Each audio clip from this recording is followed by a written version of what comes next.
Perkenalkan, saya Arisa Kumala Dewi dengan NIM 2415 1030 1045. Pentingnya teknologi informasi dalam pengembangan dan penerapan pada bidang ilmu tanah sangatlah dibutuhkan. Penggunaan teknologi informasi mampu mengolah, menganalisis, dan visualisasi data secara real-time, akurat, efisien, dan berkelanjutan. Penerapannya bisa melalui sistem informasi geografis, penginderaan jauh, atau remote sensing. Para ahli tanah mampu memetakan persebaran tanah secara luas dan juga mengolah kualitas dan kesuburan tanah, serta pemantauan penggunaan lahan akibat erosi dan juga penggunaan lahan yang tidak ramah lingkungan. Perkenalkan, nama saya Gita Ulyasari dengan NIM akhir 1003.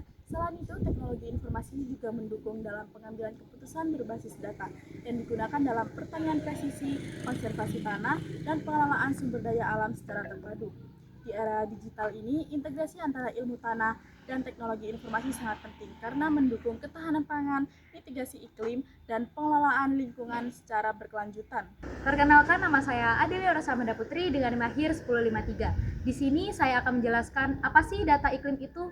Data iklim merupakan salah satu komponen penting yang digunakan dalam menganalisis dan memetakan kondisi lingkungan dalam bidang pertanian, kehutanan, mitigasi bencana, dan pengelolaan sumber daya alam. Data iklim mencakup berbagai parameter seperti suhu udara, kelembapan, arah mata angin, dan curah hujan.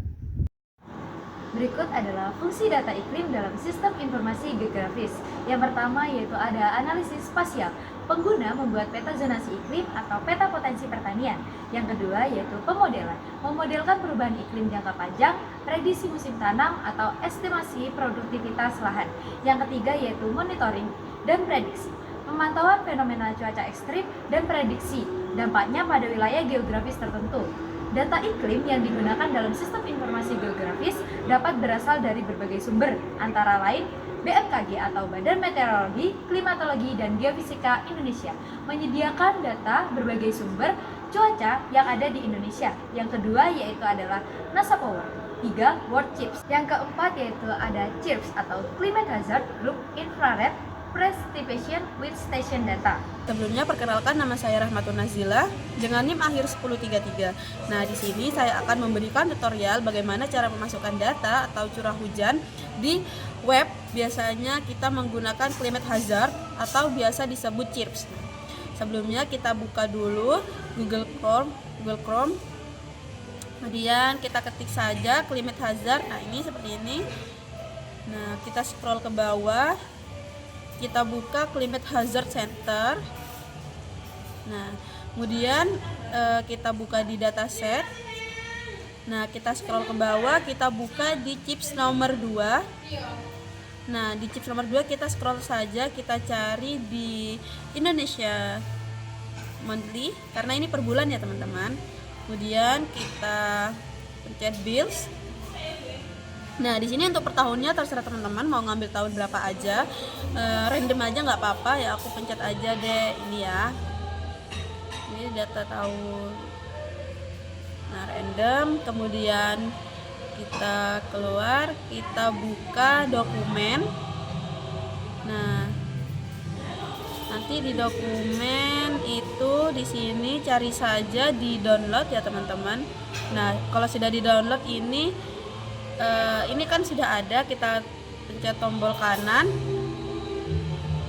Yang ini teman-teman, yang ini yang putih, kita pencet tombol kanan, kemudian kita ekstrak all. Nah, biasanya kalau menggunakan bahasa Indonesia dia bacaannya ekstrak semua. Nah, ini pencet, kemudian pencet ekstrak. Nah, oke, kita pencet skip saja. Nah, ini karena sudah ada nih, di copy aja ya teman-teman, karena tadi sudah aku coba masukkan. Nah, kemudian kita buka ArcGIS ya teman-teman. ArcGIS yang sudah tadi kita buka itu di sini.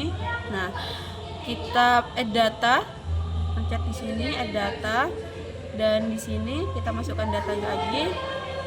Nah, yang sudah di download, dari download itu di sebelah sini, kemudian di OK. Nah, kita pencet pilih yang ini. Nah, kemudian kita add ya. Nah, setelah di add ini kita oke. Nah, kita ini sudah muncul untuk data curah hujannya ya teman-teman. Nah, untuk data curah hujannya sendiri itu sudah muncul di bagian sini. Jadi ini sudah menjelaskan tentang curah hujan yang ada di Indonesia itu sendiri. Apa sih data geospasial itu? Data geospasial merupakan data yang berisi suatu informasi lokasi dari suatu wilayah yang berada di permukaan bumi. Data ini mencerminkan karakteristik fisik, lingkungan, sosial, dan juga ekonomi dari suatu wilayah yang digunakan untuk analisis berbasis lokasi atau analisis spasial. Berikutnya itu sumber data geospasial. Yang pertama ada penginderaan jauh atau remote sensing, seperti citra satelit dari Landsat, Sentinel, atau MODIS. Yang kedua yaitu survei lapang, penggunaan GPS atau drone untuk mengumpulkan data titik koordinat. 3. Pemetaan kartografi, data hasil survei, topografi, dan peta analog yang digitalkan. 4. Instansi resmi atau BIG, Badan Informasi Geospasial di Indonesia, yang menyediakan peta dasar dan data geospasial tematik. Manfaat data geospasial yaitu perencanaan tata ruang dan wilayah, pengelolaan sumber daya alam, tanah, air, hutan, mitigasi dan manajemen bencana alam, pertanian presisi, monitoring perubahan iklim dan lingkungan. Contoh penerapan: memetakan jenis tanah dan curah hujan untuk menentukan pola tanam, memantau deforestasi dari waktu ke waktu dengan citra satelit dan sebagainya. Di sini saya akan memberikan tutorial bagaimana cara memasukkan data dari geospasial ke aplikasi ArcGIS. Jadi yang pertama, teman-teman silakan masuk ke aplikasi Chrome terlebih dahulu.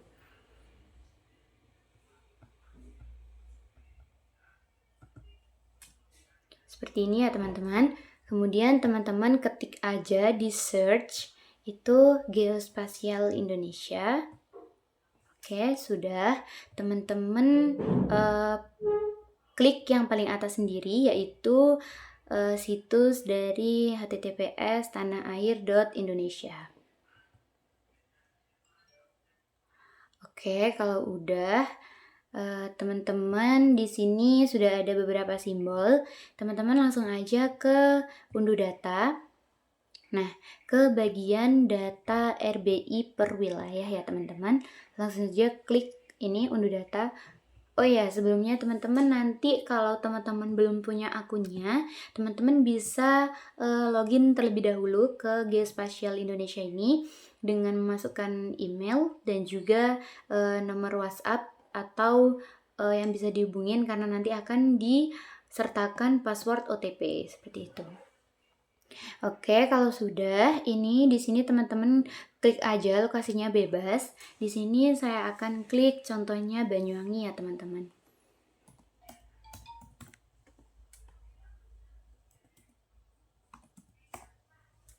Nah, ini masih memproses. Oke, sudah keluar. Kita klik aja teman-teman Banyuwangi.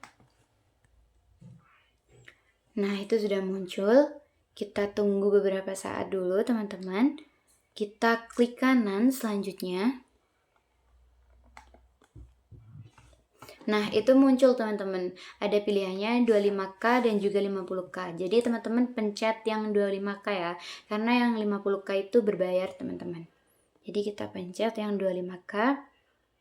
Nah, nanti di sini sudah langsung otomatis keunduh ya teman-teman. Kita tunggu aja.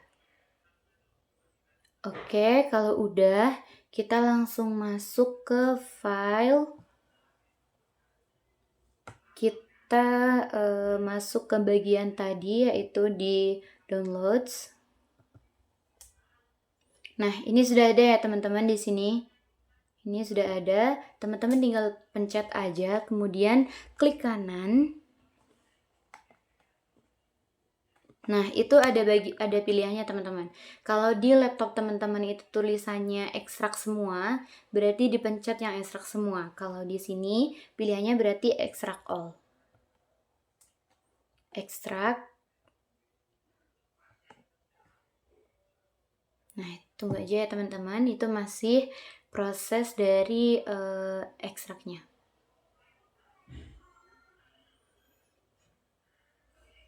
Nah, setelah ini selesai, Teman-teman langsung masuk aja ke, nah ini sudah ada di bagian file Banyuwangi 2, sudah indeksnya sudah tersedia ya teman-teman.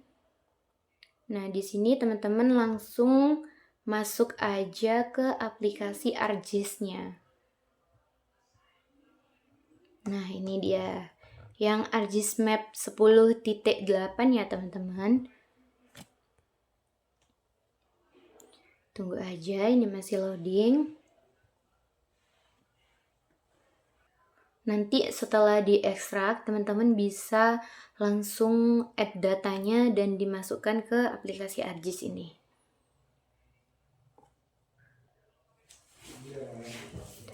Nah, ini sudah muncul ya teman-teman. Ini teman-teman klik X aja. Nah, sebenarnya ini ada tampilannya di sini teman-teman. Karena tadi kepencet, jadi kita klik ini aja, add data. Kemudian kita pencet yang ini.